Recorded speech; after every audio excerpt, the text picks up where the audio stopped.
नमस्ते. श्री स्वामी विवेकानंद शिक्षण संस्था कोल्हापूर संचलित स्वामी रामानंद भारती ज्युनियर कॉलेज तासगाव तर्फे मी दबडे सर तुम्हा सर्वांचं पुन्हा एकदा नवीन व्हिडिओमध्ये स्वागत करतो. या अगोदरच्या व्हिडिओमध्ये आपण लॉजिकल इक्विव्हॅलन्स आणि त्यानंतर contradiction, contingency and tautology, okay, tautology, contradiction and contingency हे पॉइंट्स अभ्यासलेले आहेत. आता ट्रूथ टेबल कसा ड्रॉ करायचा हे पण मी तुम्हाला सांगितलेलं आहे. ओके, तर आजच्या पॉइंटमध्ये, आजच्या व्हिडिओमध्ये आपण पॉइंट्स बघणार आहोत. क्वांटिफायर्स अँड क्वांटिफाईड स्टेटमेंट, त्यानंतर ड्युअल्स, त्यानंतर निगेशन ऑफ कंपाऊंड स्टेटमेंट्स. अगदी हे 2-3 पॉइंट्स आपण यामध्ये कव्हर करणार आहोत. व्हिडिओज मला वाटते बऱ्यापैकी मोठे होत असतील म्हणून कदाचित कंटाळा येत असेल म्हणून आजचा व्हिडिओ हा एकदम छोटा बनवणार आहे. ओके, तर बघा मॅथमेटिकल लॉजिक मधला पुढचा पॉइंट आहे quantifiers and quantified statement. What is mean by quantifier? Quantifier किती प्रकारचे आहेत? क्वांटिफायर्स 2 प्रकारचे आहेत. पहिला आहे existential quantifier. Existential, there exist, याला म्हणायचं देअर एक्झिस्ट्स. म्हणजे काय आहे एक्झिस्टेन्शियल क्वांटिफायर काय आहे? त्यानंतर दुसरा जो आहे तो आहे second one is universal quantifier for all और फॉर एव्हरी. याला म्हणायचं फॉर ऑल किंवा याला एव्हरी म्हटलं फॉर एव्हरीवन. ओके, एव्हरी म्हटलं तरी चालतं. Okay, for each value of x, something like that. अशा पद्धतीने बघा इथं काय म्हणायचंय, हा आहे तो एक्झिस्टेन्शियल क्वांटिफायर. देअर एक्झिस्ट म्हणजे कमीत कमी एखाद्या पॉइंट साठी, ओके, एखादी व्हॅल्यू साठी दिलेला जे कंडिशन्स असेल, दिलेलं इक्वेशन असेल हे सॅटिस्फाय होत असेल. उदाहरणार्थ घ्यायचं झालं तर बघा x + 7 इज इक्वल टू 10. आता हे एक स्टेटमेंट आहे. हे स्टेटमेंट आहे का? अजिबात नाही. हे काय तर ओपन सेंटेन्स. का? कारण याची ट्रूथ व्हॅल्यू t येते का, म्हणजे ट्रू येते की फॉल्स येते? तर बघा t येते कधी जर x ची किंमत 3 घेतली तर, other than 3 it is false. लक्षात येते का? बघा म्हणजे याच्या 2 व्हॅल्यूज, ट्रूथ व्हॅल्यूज आहेत. एक म्हणजे ट्रू आणि दुसरी आहे ती फॉल्स. म्हणजे हे ओपन सेंटेन्स झालं की नाही? आता हे ओपन सेंटेन्स जे आहे बिकम्स ए ट्रू स्टेटमेंट आणि फॉल्स स्टेटमेंट मध्ये आपल्याला कन्वर्ट करता येतं. आता बघा पहिलं मी हे लिहिलं तर बघा for all x belongs to the set of natural numbers that is x + 7 is equal to 10. याचा अर्थ काय? For all x belongs to the set of natural number. Natural नंबरचा सेट कसा आहे? 1 2 3 4 5 अप टू इन्फिनिटी म्हणू शकतो. But for all x means what? सगळ्याच्या सगळ्या नॅचरल नंबर साठी हे कंडिशन सॅटिस्फाय होते का? बघा, 1 साठी होते का? नाही. 2 साठी होते का? नाही. 3 साठी होते. बट 4 साठी होते का? नाही. 5 साठी होते का? आपण काय म्हणतो? सगळे एक्स म्हणजे एक्स कुठले आहेत तर नॅचरल नंबर्स मधले. Natural numbers starts from 1 to infinity. म्हणजे सगळ्या नॅचरल नंबरसाठी, सगळ्या नैसर्गिक संख्यांसाठी हे सॅटिस्फाय होतं का? तर नाही होत. मग हे कसं झालं? तर बघा हे ओपन सेंटेन्स होतं, बिकम्स ए स्टेटमेंट आणि हे फॉल्स स्टेटमेंट आहे. आता दुसऱ्या पद्धतीने हे कसं लिहिलं आहे बघा, there exist X belongs to the set of natural number it is such that, okay, it is x + 7 equal to 10. आता हे जे स्टेटमेंट आहे हे फॉल्स स्टेटमेंट पहिलं, आणि दुसरं स्टेटमेंट जे मी आता लिहिलेलं आहे there exist x belongs to the set of natural numbers means natural number start from 1 to infinity. आणि त्यातल्या कमीत कमी एकासाठी तर हे ट्रू आहे की नाही? बघा आहे ना. म्हणजे कमीत कमी एक, देयर एक्झिस्ट x म्हणजे एखादा x असा आहे की तो सेट ऑफ नॅचरल नंबर्स मधला आणि त्याच्यासाठी हे काय तर ट्रू येतं. म्हणून आता फॉर x इक्वल टू 3 काय ना? x + 7 it is equal to 3 + 7 and that is equal to 10. आणि हे स्टेटमेंट कसं आलं? ट्रू आलं. म्हणून याची ट्रूथ व्हॅल्यू येणार आहे कॅपिटल T. लक्षात येते का? आपण जे सेंटेन्स घेतलेलं आहे हे ओपन सेंटेन्स आहे आणि ओपन सेंटेन्स बिकम्स ए स्टेटमेंट. स्टेटमेंट म्हणजे काय? एक तर दिलेलं वाक्य जे आहे हे दिलेलं वाक्य ट्रू किंवा फॉल्स सांगता यावं. म्हणजे एक तर ते ट्रू असेल किंवा फॉल्स असेल. जर ते ट्रू असेल तर त्याची ट्रूथ व्हॅल्यू टी बघितली आणि जर ते फॉल्स असेल तर त्याची ट्रूथ व्हॅल्यू आपण एफ बघितली. बट इथं काय सांगितलं की हे स्टेटमेंट आहे का? नाही, तर ओपन सेंटेन्स आहे आणि open sentence becomes a false statement. बघा हे फॉल्स स्टेटमेंट मध्ये आपण आणलेलं आहे, हे ट्रू स्टेटमेंट मध्ये आणलेलं आहे. वापर कोणाचा केला तर इथं for all x belongs to the set of natural number. But हे फॉर ऑल एक्स म्हणजे काय युनिव्हर्सल. ऑल म्हणजे युनिव्हर्स, जग. आता जग म्हणजे इथं आपण पकडायचे नॅचरल नंबर्स. नॅचरल नंबर हा एक संच आपण काय म्हणतो की युनिव्हर्सल सेट आहे म्हणायला काय हरकत नाही या एक्झाम्पल साठी. ओके. आता निश्चितपणे बाळांनो इथे काय सांगितलं की सगळ्या नॅचरल नंबर साठी हे ट्रू आहे की फॉल्स आहे, तर हे फॉल्स आहे. पण कमीत कमी एकासाठी तरी हे ट्रू आहे की नाही. जर एकासाठी ट्रू असेल तर निश्चितपणे हे ट्रू स्टेटमेंट येणार आहे. ओके. आता काय सांगतो बघा की क्वांटिफायर्स मी कोणते कोणते सांगितले. क्वांटिफायर्स एक आहे एक्झिस्टेन्शियल क्वांटिफायर, दुसरा आहे युनिव्हर्सल क्वांटिफायर. आणि क्वांटिफाईड स्टेटमेंट म्हणजे काय, an open sentence become a statement, it is called as a quantified statement. Okay. मग त्याच्यामध्ये काय करायचं आहे, एक open sentence using quantifiers becomes a statement, it is true और फॉल्स स्टेटमेंट. आपल्याला जसं पाहिजे तसं आपण ते कन्वर्ट करू शकतो. आणि या हे दोन जे आहेत ठीक आहे, त्या ओपन सेंटेन्स वरून ही दोन आपण क्वांटिफाईड स्टेटमेंट्स काढलेले आहेत. Next point. Next, if a is equal to 1 2 3 4 5 6 7. आता सेट आपल्याला दिलेला आहे ए सेट. ए सेट मध्ये 7 एलिमेंट्स आहेत 1 to 7.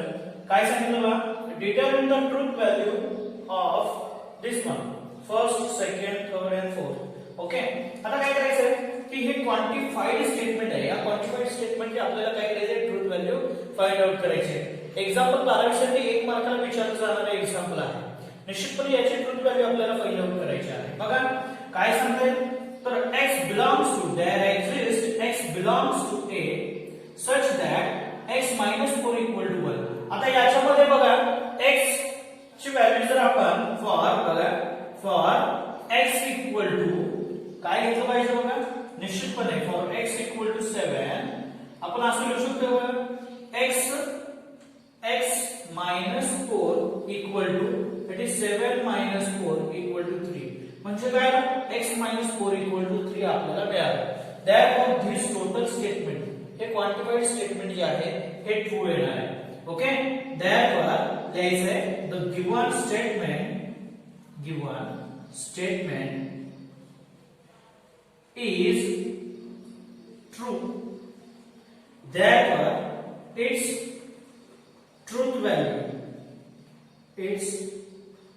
truth value is capital T. अशा पद्धतीने या स्टेटमेंटची ट्रूथ व्हॅल्यू आपण फाइंड आउट केली. नेक्स्ट काय सांगितलं बघा, for all x belongs to a म्हणजे काय, x हा a मधला असणार आहे. सगळ्याचे सगळे x साठी ही कंडिशन सॅटिस्फाय झाली पाहिजे. बरोबर आहे. बघा for all x belongs to a, x belongs to a, x ची किंमत काय येणार, 1 येणार, 2 येणार, 3 येणार, 4 येणार, 5 येणार, 6 7 येणार, यापैकी कोणतीही घेऊ शकतो. आणि काय सांगितलं, for x belongs to a, for all x belongs to a, it is x plus 1 is greater than or equal to 3. निश्चितपणे फॉर x इक्वल टू 1 जर घेतलं तर काय येणार आहे बघा, x plus 1 equal to 1 plus 1 that is equal to 2, which is less than 3. Less than or equal to 8? नाही, only less than येतं. Greater than or equal to 3 सांगितलं. एक तर ती त्याची व्हॅल्यू 3 तरी आली पाहिजे, x plus 1 ची व्हॅल्यू 3 आली पाहिजे किंवा 3 पेक्षा मोठी आली पाहिजे. बघा आता इथे काय सांगितलं बघा, x ची व्हॅल्यू जर मी 1 घेतली तर 1 plus 1 किती येणार, 2 येणार, आणि 2 is greater than or equal to 3, it is false. Now 2 घेतली तर 2 plus 1, पण कंडिशन काय सांगितली बघा, for all x universal quantifier काय सांगतं, फॉर ऑल वापरले ना, याचा अर्थ सगळ्याच्या सगळ्या व्हॅल्यू साठी, a मधल्या सगळ्याच्या सगळ्या व्हॅल्यू साठी हे ट्रू आहे का बघायचं आहे. मग काय येणार आहे, it is false. Therefore the given statement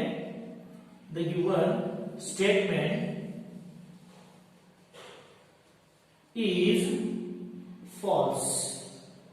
Therefore its truth value is capital F. या स्टेटमेंटची ट्रूथ व्हॅल्यू काय आहे, कॅपिटल F.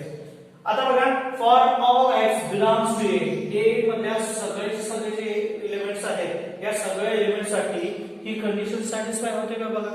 निश्चितपणे 8 मायनस 1 घेतलं ओके 8 मायनस 1 घ्या सगळ्यात लहान व्हॅल्यू काय येते x इक्वल टू 1 घेतलं तर 8 minus 1 it is equal to 7 येतं.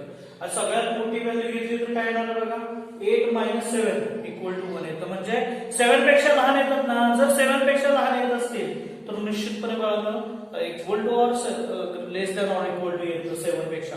म्हणजे काय आलं तर for every x in A that is 8 minus x is less than or equal to 7. Therefore the given statement is true statement. Given statement is true. Here I say therefore its truth value is काय ना capital T आहे. लक्षात येते का. Last one बघा आता लिहित नाही for all there exist x belongs to A याच्यातला किमान एक x असा आहे किंवा एक एलिमेंट असा आहे कमीत कमी एक एलिमेंट सगळे चालतील पण कमीत कमी एक एलिमेंट तरी असा पाहिजे की जी ही कंडिशन सॅटिस्फाय झाली पाहिजे. x plus 8 equal to 16. आता x plus 8 equal to 16 means x equal to 8 आहे का याच्यामध्ये बघा a मध्ये 8 आहे का नाही. म्हणजे काय येतं बघा इथं for all x belongs to it is for x belongs to a बघा प्रत्येक x साठी असं म्हटलं तरी चालतं for every x belongs to a it is x plus 8 is not equal to 16. It is not equal to 16 or it is less than 16 असं जरी म्हटलं तरी चालतं.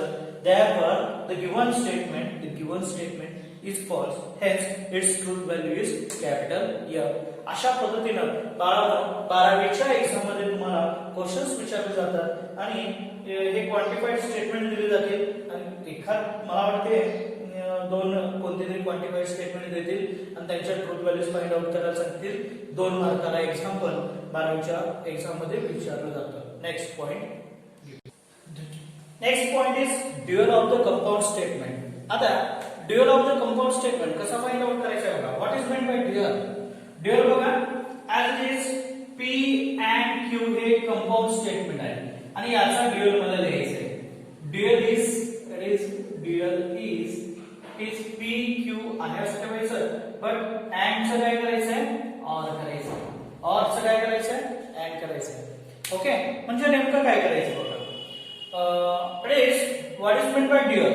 The dual of the compound statement it is another compound statement which is obtained by replacing and by or by and. Okay, and T by C and C by T. आता याच्यामध्ये T आणि C काय T म्हणजे tautology C म्हणजे contradiction आणि हे लिहित असताना आपण कसं लिहिणार आहोत तर small t small c. Okay and vice versa या पद्धतीने तुम्ही काय करणार आहात की जर तुम्हाला एखादं कंपाऊंड स्टेटमेंट दिलं असेल तर त्याचा ड्युअल तुम्हाला लिहिता आला पाहिजे. बघा write the dual of the following state. एक साधारणतः 2 मार्काचं एक्झाम्पल असतं. ओके एक कॉम्बिनेशन करून दिलं जातं. 2 मार्काचं एक्झाम्पल म्हणजे ऑब्जेक्टिव्हला ड्युअल वर विचारलं जातं. बघा कशा पद्धतीने विचारलं जातं तर let us suppose that it is negation of P and Q that is equivalent to negation of P or negation of Q. याचा ड्युअल आपल्याला फाइंड आउट करायचं. Right the dual of this statement. Okay हा हे जे compound statement आहे किंवा हा statement pattern म्हणूया लॉजिकल इक्विव्हॅलन्स आपण ऑलरेडी प्रूव्ह केलेला आहे. बघा तर निगेशन आहे असं निगेशन काय बदलायचं नाही. P Q आहे असंच येणार. It is equivalent to negation P negation Q आहे असं येणार. बट इथं अँड असेल तर इथं ऑर आहे. इथं ऑर असेल तर ऑरचं अँड करायचं. म्हणजे याचा ड्युअल हा पण आपण बघितलं तर याचा ड्युअल हा मिळतो की नाही बघा. एकमेकाचे हे ड्युअल्स मिळतात बाळांनो. बघा मी काय सांगितलं, एखादं कंपाऊंड स्टेटमेंट दिलं असेल तर त्या कंपाऊंड स्टेटमेंट मध्ये अँडचं ऑरचं अँड, स्मॉल टीचं स्मॉल सी किंवा स्मॉल सीचं स्मॉल टी मध्ये रूपांतर केलं, ओके, कन्वर्जन केलं किंवा रिप्लेस केलं तर येणार जे आहे तो आपल्याला ड्युअल मिळतो आणि ते दोन्ही एकमेकाचे ड्युअल्स असतात. याच्यावरून मी हा ड्युअल काढला तर याच्यावरून हा ड्युअल येतो, वरचा ड्युअल येतो, ठीक नाही बघा. ओके, अशा पद्धतीने बाळाला ड्युअल हा एक पॉइंट आपल्याला 1 मार्क देऊन जाणार आहे, कधी 2 मार्काला विचारला जाईल, पण 2 मार्काला कॉम्बिनेशन मध्ये विचारला जाईल. निगेशन ऑफ इम्प्लिकेशनचं निश्चितपणे निगेशन ऑफ इम्प्लिकेशनचा ड्युअल आपल्याला विचारला जाईल. कसं आहे नंतर सांगितलं जाईल ज्या वेळी ऍज इट इज. आता पुढचा पॉइंट आहेच आपला negation of the compound statement, यामध्ये आपण बघणार आहोत. Next point it is negation of compound statements. Next point it is negation of compound statement. त्याच्यामध्ये पहिला पॉइंट आहे negation of conjunction. Negation of conjunction already आपण प्रूव्ह केलेलं आहे बघा. Negation of P and Q.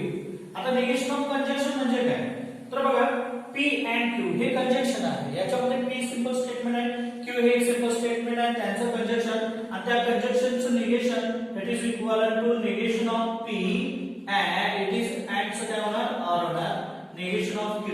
It means negation of conjunction of two component statement. It is the disjunction of their negations. Okay, या पद्धतीने घेतलं जाणार. उदाहरण दाखल घ्यायचं झालं तर बघा the negation of 6 is an even number and 2 is only even prime number. Okay, बघा याच्यामध्ये निगेशन ऑफ कंपाऊंड स्टेटमेंट. आता याच्यामधला p जो आहे हा p म्हणजे काय आला 6 is an even number and q काय आला 2 is only even prime number. Okay, 2 is only even prime number. Okay, आता हा जर p मानला हा q मानला तर हे स्टेटमेंट p and q चं झालं. Negation of p and q it is negation of p और निगेशन ऑफ q. कसं येणार आहे बघा निगेशन ऑफ p म्हणजे p चं निगेशन काय येणार इट इज 6 is not, हे निगेशन झालं 6 is not an even number.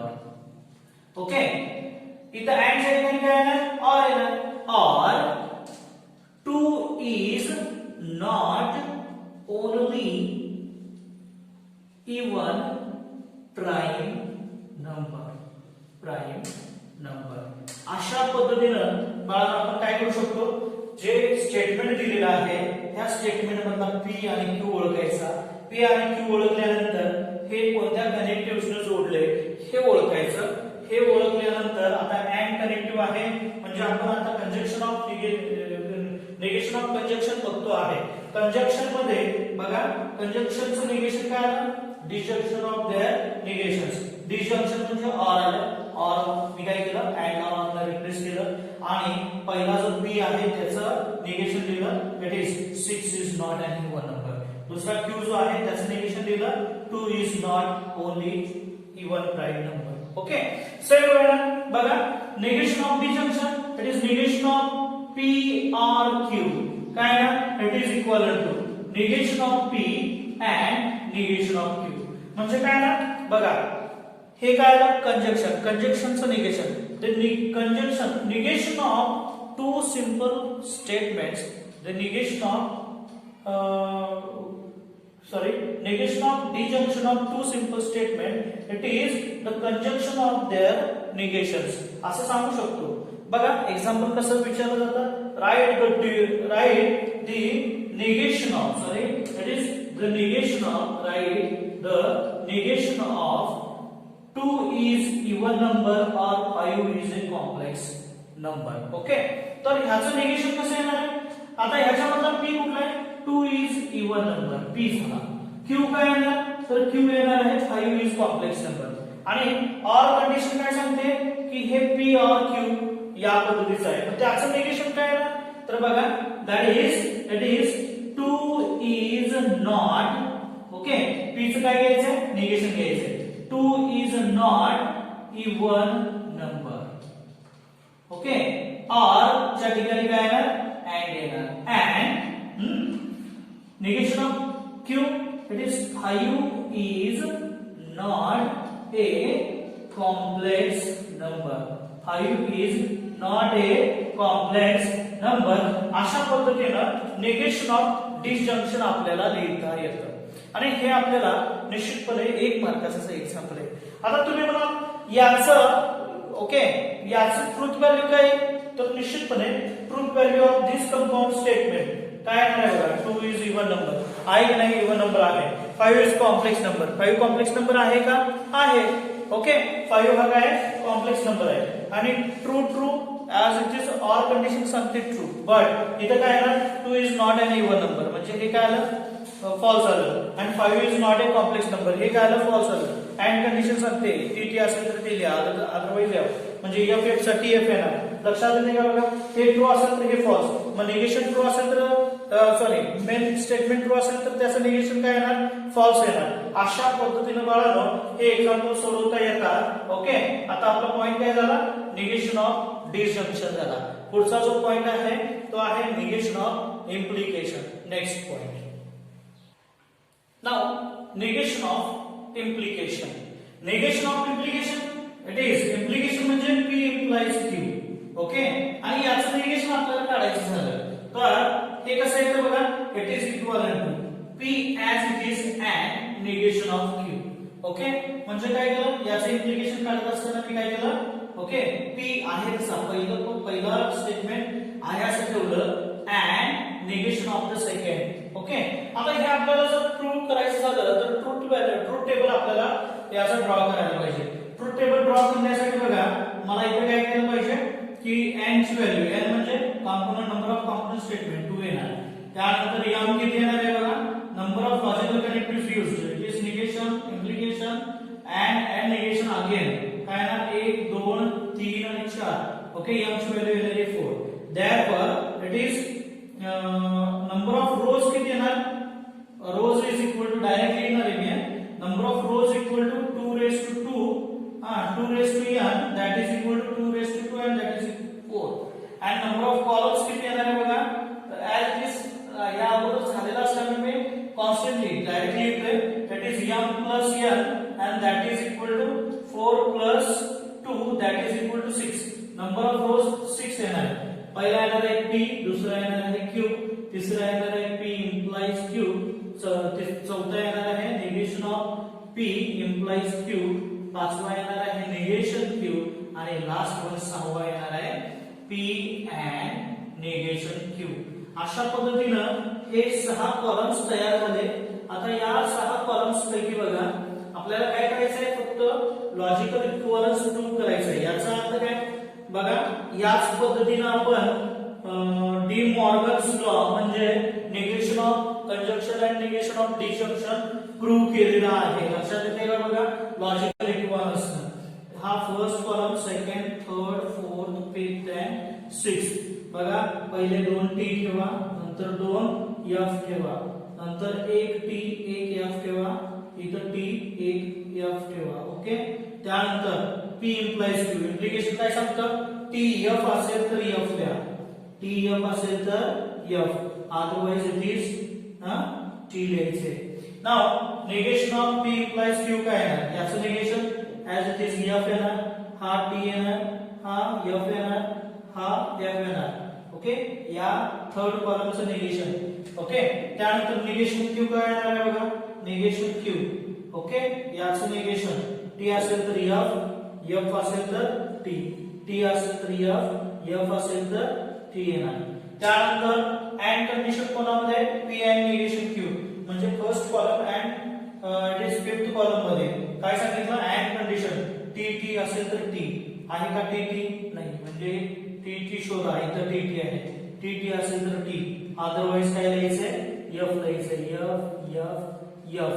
आता कॉलम नंबर 4 बघा, कॉलम नंबर 4 आणि कॉलम नंबर 6 आर आयडेंटिकल आहेत का, निश्चितपणे F F T T F F F F म्हणजे कॉलम नंबर 4 आणि कॉलम नंबर 6 आर आयडेंटिकल.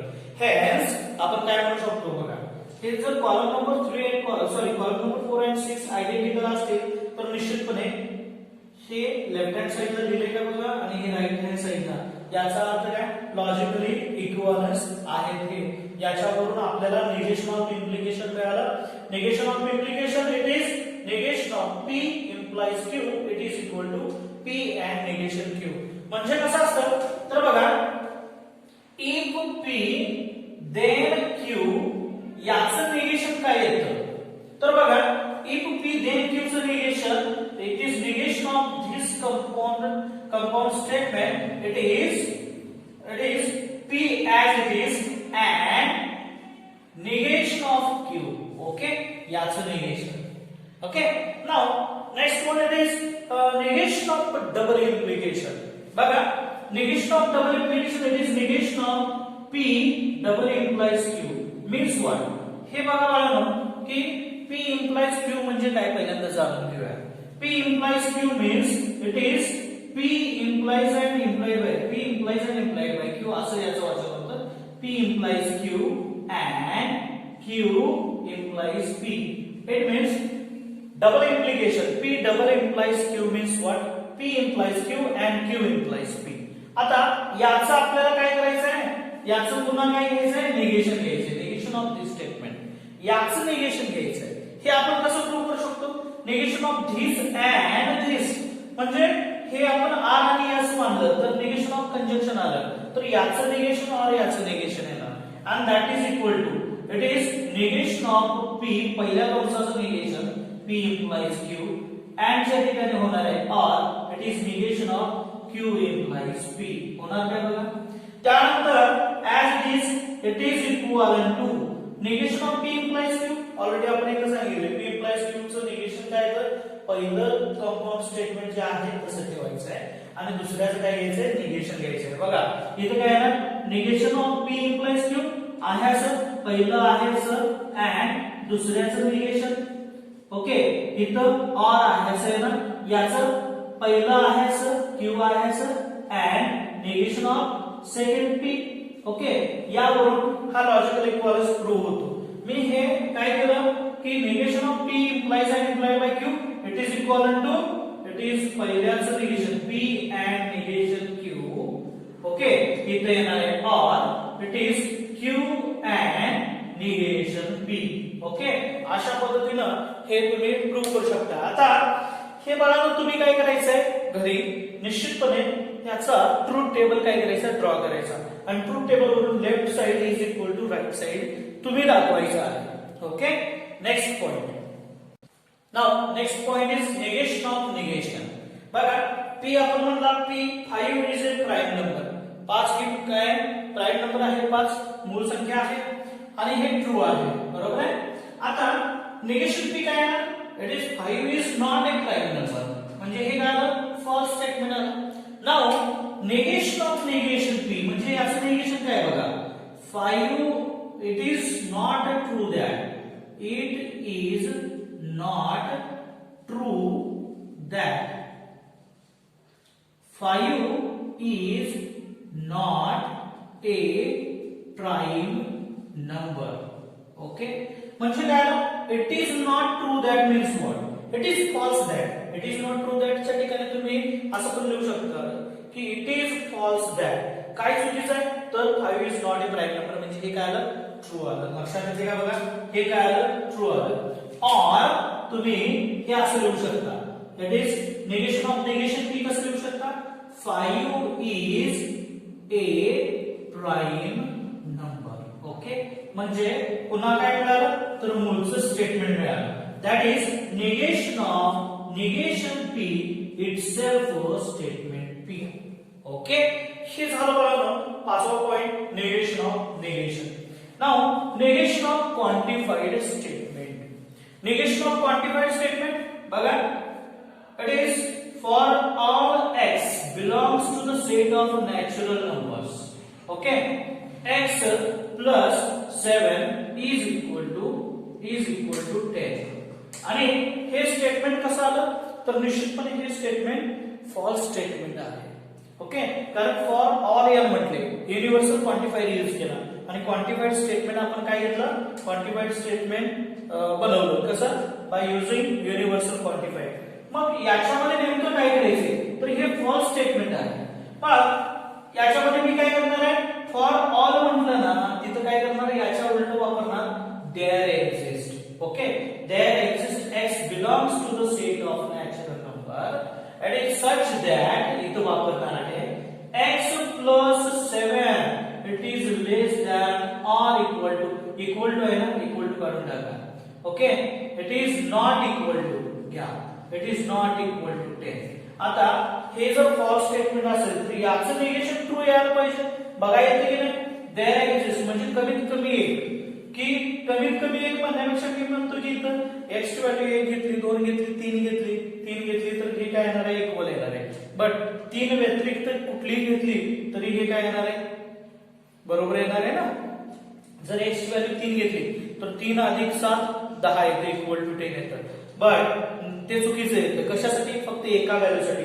इतर सगळ्या व्हॅल्यूसाठी काय येतं, हे ट्रू येतं. म्हणजे हे स्टेटमेंट कमीत कमी एक जर असेल तरी ते ट्रू स्टेटमेंट येतं. म्हणजे याची ट्रूथ व्हॅल्यू काय येते, कॅपिटल T येते. ओके, आता काय करायचं आहे बघा बाळांनो, ज्यावेळी क्वांटिफाईड स्टेटमेंटचं आपण निगेशन फाइंड आउट करणार आहोत तिथं काय करायचं, फॉर ऑल एक्स येईल, फॉर ऑल मेंबर्स येईल. ओके, जर तुम्हाला या पद्धतीने विचारलं गेलं तर काय करायचंय की फॉर ऑलच्या ठिकाणी सम लिहायचं किंवा देअर एक्झिस्ट लिहायचं, ऍटलिस्ट 1 लिहायचं. ओके, आणि पुढच्याचं काय करायचं, जे ओपन सेंटेन्स असणार आहे ना, हे ओपन सेंटेन्सचं निगेशन लिहायचं आहे. निगेशन पुढच्याचं निगेशन लिहायचं आहे.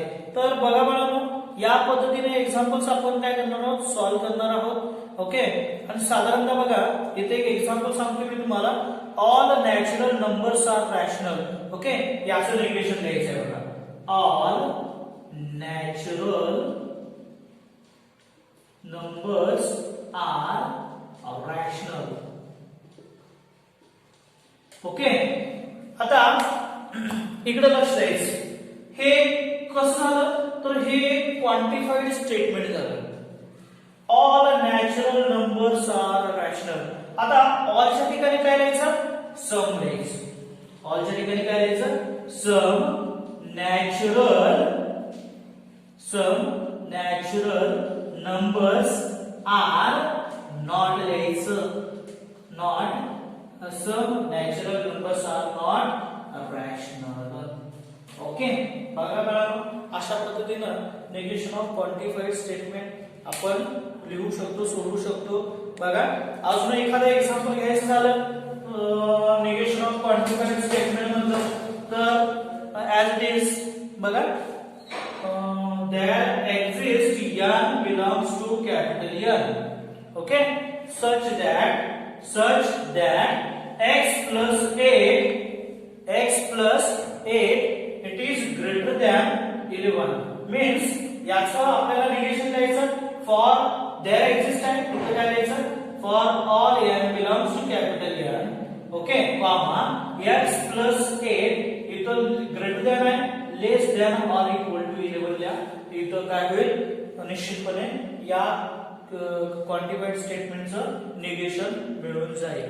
ओके, तर बघा बाळांनो, अजूनपर्यंत चॅनलला बऱ्याच जणांनी सबस्क्राईब केलं नाही, व्हिडिओज बरेच जण बघत नाही. निश्चितपणे व्हिडिओ बघा, फायदा होईल. चॅनलला सबस्क्राईब करा, बेल आयकॉन प्रेस करा, लाईक आणि शेअर करायला विसरू नका. Thank you so much.